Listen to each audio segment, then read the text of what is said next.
Ever since the dawn of man, man has only wanted one thing, and that's to lay in between two poles at a slight sag. So we're making a hammock stand today. So let's get into it. I'm sure that there's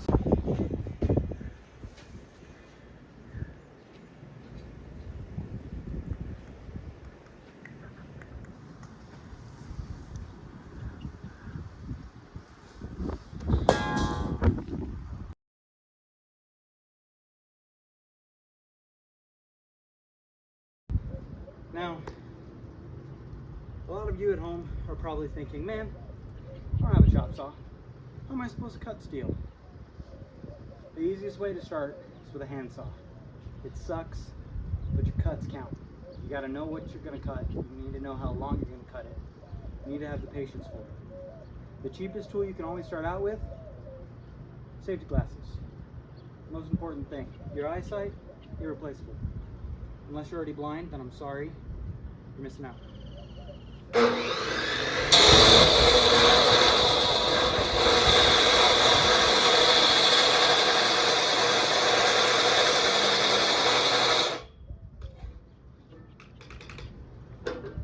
Ladies and gentlemen, I blew a breaker.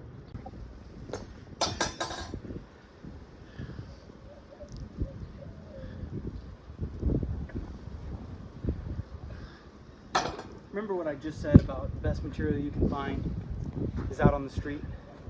Just do laps to see what material you have. I did in fact get this at the Home Depot. I drove to the Home Depot and found this.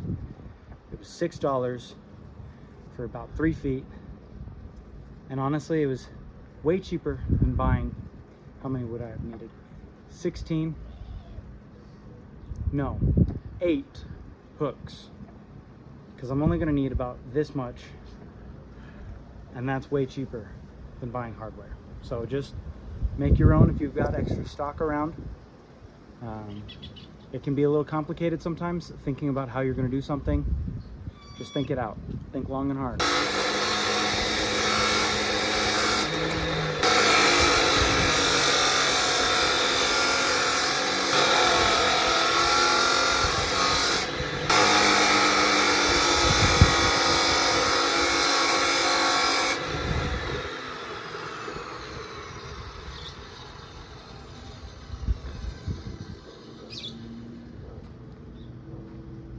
Nothing's in my eye other than sweat and hard work. Get some in yours. Now this is why this is the better deal. I've got all this extra stock for all sorts of fun things. I've got enough material to go ahead and make all my anchor points. And we've got a little more. Now I know a lot of you out there have always struggled getting this tag off. Let me give you a pro tip on how to get this tag off.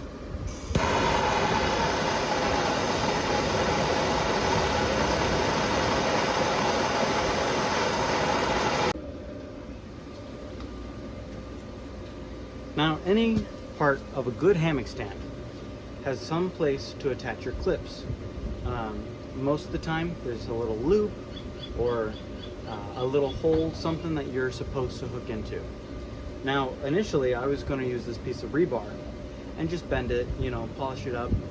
Again, you just find this stuff on the side of the road sometimes. And I was just going to heat it up, bend it, and make my loops. But why reinvent the wheel? Why make a loop when I can just cut a little bit off the top and use those by welding them to where I would need them on the posts? Let's do that.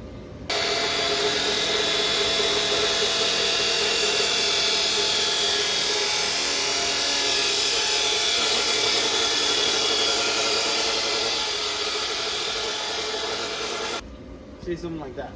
Whoa. Whoa. We just need to deburr the thing, and we can just go ahead and clip directly to that if we weld it on to the post like that, right? So we'll do that here in a minute. I gotta cut another one.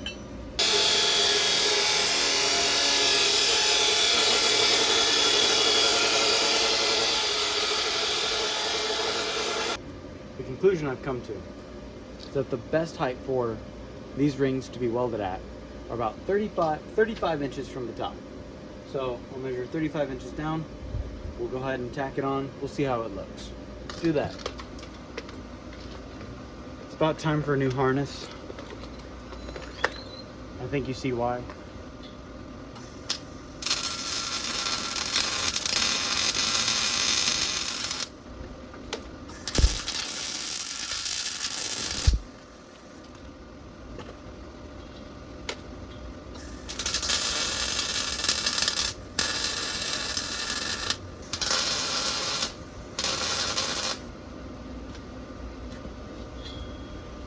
I think I got ahead of myself now that I'm thinking about it.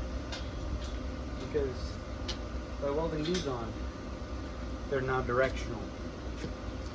Now if I welded the tops, I would have been able to give myself a little more wiggle room, but now I need it to be precise. So I got to figure out the best way that I want to move forward with welding the tops on it. Let's figure it out.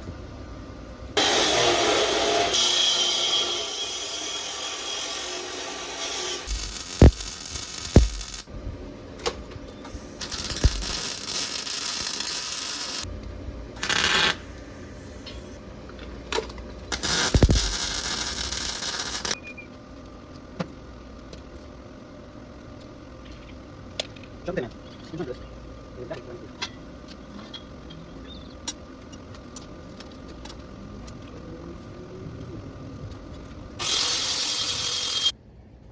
All right, so here's what we're gonna do today. We're gonna mix the concrete. Now, I've just made these 2 stakes to also add to the bottoms of the hole, just to add a little more rigidity for when we stake the post in the concrete. So that way, eventually, as you know, I get fatter, it won't pull the posts out of square, or hopefully it shouldn't pull them out as much. So we'll give that a try. Let's do that.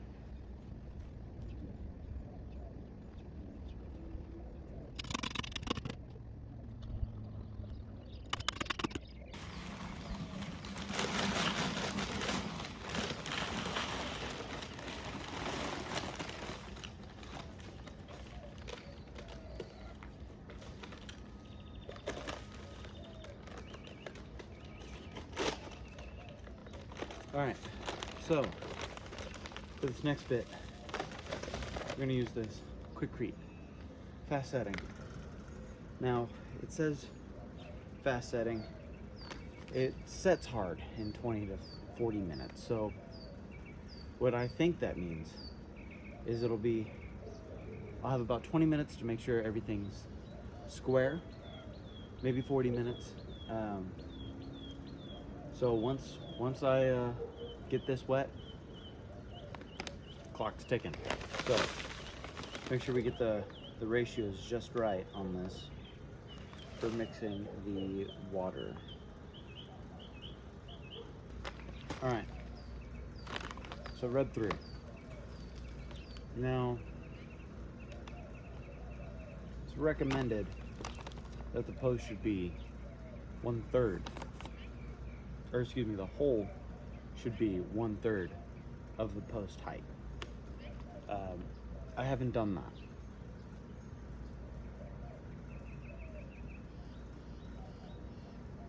But I have staked it.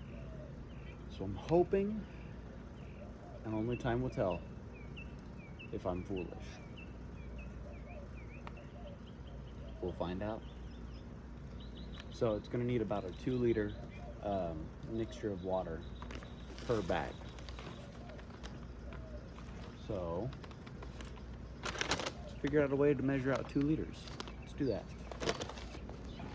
So it needs 4 pints or 2 liters. So what I think I'm gonna do is, this is roughly a pint, and this is 7 liters, 2 gallons approximately.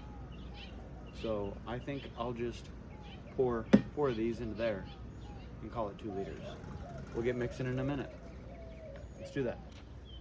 It's always important that you have backup plans. So, in the event that my battery dies while I'm mixing, I'm gonna use that instead and just sift it back and forth. Because we'll, again, only have 20 to 40 minutes to make sure that everything is upright and squared. So, let's do that.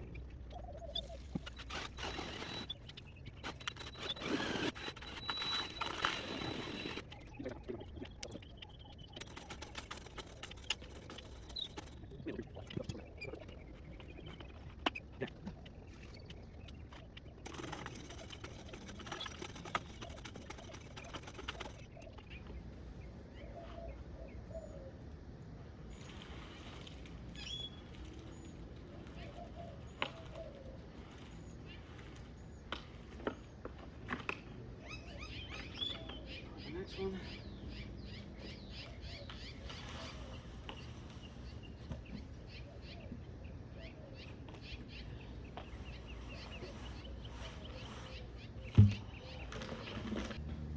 Let's at least get the ones where you know it's good.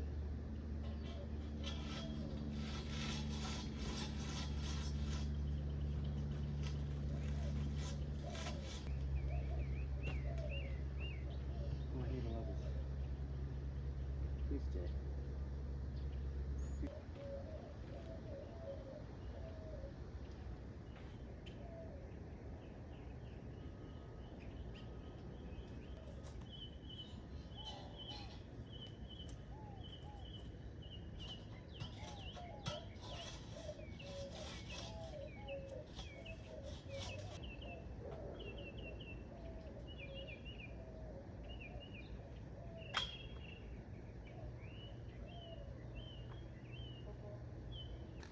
All right, now that the concrete is still settling, it's been about 3 hours, so we're not going to put any load on it, but we're going to go ahead and just paint it black right now.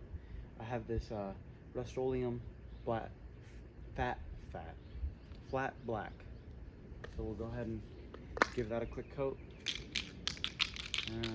Let's do that.